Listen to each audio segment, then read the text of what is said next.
Letošnje majsko zasedanje Evropskega parlamenta poteka na daljavo.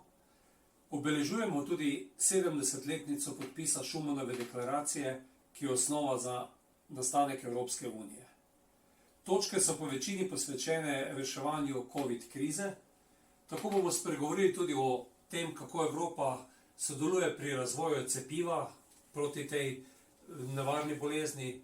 Na drugi strani tudi bo govora o tem, ali bi z tehnologijo, se pravi z aplikacijami, spremljali ljudi in s tem omogočili lažje odkrivanje bolezni.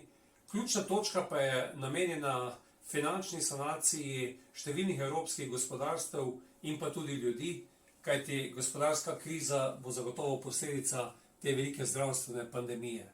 Tako je govora tako o večletnem finančnem okviru, prav tako pa tudi o načrtu za obnovo Evropske unije, s katerim bi pomagali predvsem tistim, ki jih je ta bolezen najbolj prizadela, pustila največje posledice na njihovih gospodarstvih.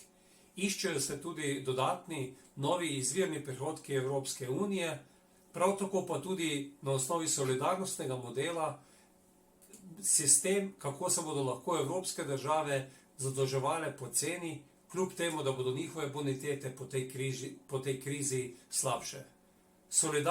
Solidarnost, to je tisto, kar bo Evropsko unijo obdržalo skupaj tudi po 70 letih.